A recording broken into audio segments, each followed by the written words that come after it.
Hello perfume lovers, today I will present you some fragrances from the brand called MDCI. This brand is not so much out there. It's not wildly advertised, it's rarely mentioned by YouTube bloggers. I was very happy to discover it. MDCI perfumes have been around for about 20 years or so. And they are inspired by French and Italian Renaissance. And I'm kind of surprised that I did not discover them earlier. The first perfume that I heard about from this brand is called La Ravissante.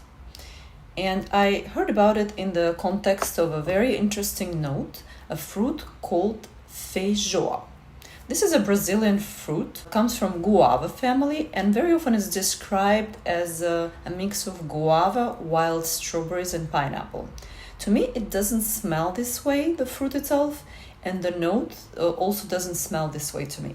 In my mind, it's a bit more sour, something more like kiwi. I had a lot of curiosity about this fruit, and I was searching for fragrances featuring that fruit. So that's how my curiosity about this brand started. But when I went to their website, I was kind of like, the website is so badly done and it's difficult to navigate. They don't even have a proper discovery set. And by some luck, I got these wonderful samples that were gifted to me. And today I'm going to speak about these fragrances. So I will leave La Ravissante for later, and traditionally, as I like to do, I will start with a fragrance that is a rosy fragrance, and it's called Cio Cio San. If you don't know the story, Cio Cio San was the name of a girl, a Japanese girl, that is the main character of Puccini's opera, Madame Butterfly. And of course, this fragrance is supposed to bring you the scent coming from the Far East. When you smell it, you immediately think that this is a rosy fragrance. The rose is really in the heart of this perfume. Many people might think that this is just a simple rose, kind of young, pretty. But if you have a sensitive nose, you will feel some interesting nuances in here. At the beginning, I get a nice citrusy touch, and I like when roses are mixed with citruses. This makes the roses less heavy, more transparent, and probably brings roses to a younger side. Although this fragrance, I think, could be appropriate for any age. So these citruses, they're not very lemony. At the same time, they have a little bitterness. So the rose still remains the queen here.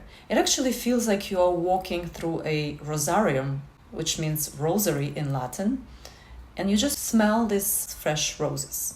Then at one point I catch some peonies, but I wouldn't say that this is a rose peony perfume. In my mind, it's still more rosy. I like the combination of roses and peonies together, but I prefer when it goes to the peony side. Some people might prefer the rosy side. Recently, I have smelled so many fragrances around the theme of tea that at one point I was thinking, maybe there is some tea in here. But my mind did not go in the direction of oolong. Oolong is a pretty strong tea, I would say, in terms of its smell when you smell it off the jar, but it's not an easy note to imitate in fragrances. I was thinking more in the direction of white tea. And white tea often uses cherry blossom. But I just had it in my imagination. It's really not something that you smell and you say, oh wow, this smells like tea or cherry blossom. In fact, when I looked at the pyramid, I was a bit surprised. And the main surprise was that there is no rose. When it comes to the dry down of the fragrance, which unfortunately happens way too fast, in 2 hours, you barely have any projection. You can just smell it off your skin.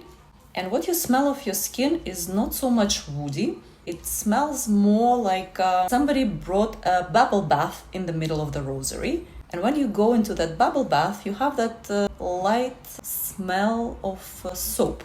I wouldn't say it's soapy, but still it smells like a clean bubble bath kind of note. So it's more on a musky side for me rather than woody. I can imagine this fragrance to be perfect for someone who really enjoys roses, especially close to their skin.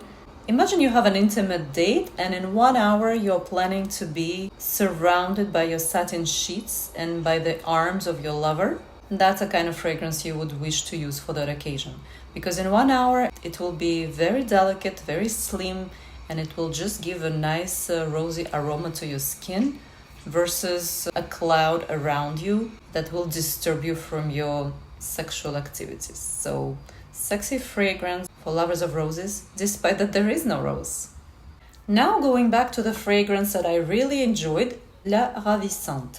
So I'm gonna try it again with you, because I really love it. My first association from this fragrance is that it smells like plastic grapes. To you it probably sounds very strange, but I really love that smell. It's not like fresh grapes, it's not like juice of grapes. It really smells like this cartoonish grape, or maybe like a grape from a chewing gum. It's so delicious. And my impression is that it's a floral, fruity, with a woody ambery base fragrance. So when I go to the pyramid, it doesn't really match my experience. But what does make sense in the pyramid is the combination of notes that create this sweet and sour, tropical, maybe feijoa note that is supposed to smell a bit like pineapples and wild strawberries. Yes, you can fantasize about these notes in this fragrance, and I think this is what makes it really delicious and unique at the same time, because I have not seen any other fragrance with a similar combination of notes. On the website of the brand, La Ravissante is described as gourmand and enchanting floral perfume. And this is really what it is. Mysterious, flowing mix of florals and fruits, of sourness and sweetness. And it really is just beautiful and delicious. The only downfall of this fragrance is that it does not last very long. It probably projects for maybe 2 hours or so, and I really, really enjoy it. Then it becomes more intimate, and probably in 3-4 hours it's completely gone. While I was still under the charm of La Ravissante, the day after I decided to try the fragrance that is called Peche Cardinal. And this fragrance wowed me even more, and I did not think it'd be possible. So the beginning is actually really pretty, very delicate, transparent, like a baby peach. And then the fragrance just starts blooming right on your skin. It starts opening out. It's just a dream. In the heart of this fragrance, we have tuberose. And I have a difficult relationship with tuberose. It could be love or hate. Here we are dealing with a tuberose that is more on the tropical side. I call it coconutty peachy tuberose. And this is the best coconutty peachy tuberose that I've tried. But before we get into it, I catch something that I already identified in La Ravissante, and that is a note of grape. So peaches and grapes slowly transforming into floral, coconutty, very bright, beautiful tuberose. And it's probably the most gourmand kind of tuberose. It's blooming and it's just like a splash of floral sweetness. And if you've heard a myth about tuberose playing with your brain and make you fall in love, I think this is a kind of tuberose that makes someone fall in love with the person that is wearing it. A little tiny nuance that maybe disturbs you from the gourmand side is a herbal woody bitterness. According to the description, it comes from a davana herb and some woods, but this is just a really, really tiny touch that just brings some complexity to the fragrance, but doesn't take away much from its floral sweetness. Totally charmed. MDCI is more of a traditional perfume house, and they still have the division between female perfumes and male perfumes. So the three that I have spoken about, they are female perfumes, and the one that I have here is identified as a male fragrance, but I would say in a modern world it would be absolutely unisex. And even me that I always complain that some fragrances are too masculine to my taste, I could easily wear Chypre Palatin. This fragrance is among the highest rated fragrances of the brand, and it's also recognized as one of the best Chypre fragrances of its generation. It was created in 2012 by a famous French perfumer, Bertrand Duchaufour.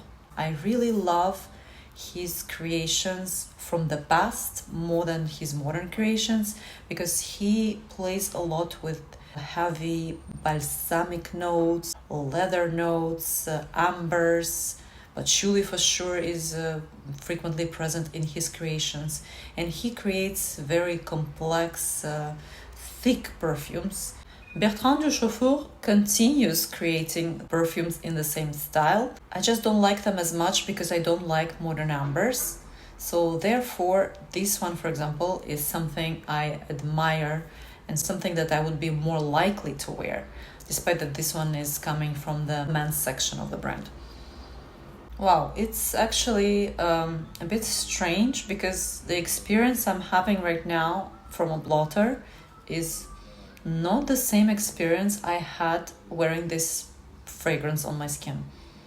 It really does not smell the same. When it comes to the notes, as you see, it's already a very big soup of notes, and it's really hard to pull out the notes individually. From my experience, I can tell you that I feel more the top notes and the bottom notes. And when I was wearing it, it was like a game. Sometimes it was lavender that was popping out with some bitter citruses. Sometimes I was catching some balsamic notes and woody notes. And at one point I was not even sure if it's an amber fragrance or if it's a Chypre fragrance, and some fougere characteristics were really coming out. My experience with a blotter just proves that this perfume needs skin. Something that really dominates the aura of this perfume is what I call old-fashioned amber, that to me smells a bit like chocolate. Surprisingly, patchouli is not here, but it certainly has some herbal, balsamic bitterness, some animalic elements, and the one that really stands out to me is Toulouse Balsam. I cannot say it's my favorite note, but it really does make a lot of sense here. I really enjoyed it here, and I think the lovers of Toulouse Balsam would appreciate it even more. I think the name of the fragrance is really well deserved because it does smell like a big rub scarf that is kind of itchy actually. That feeling of really itchy wool, that is something that is awakened in my imagination by this smell. But it smells like a rich person wearing very expensive cashmere wool and leather. I wish I could tell you more about Chypre Palatin, but unfortunately it might be too difficult for me to describe, I have to admit it.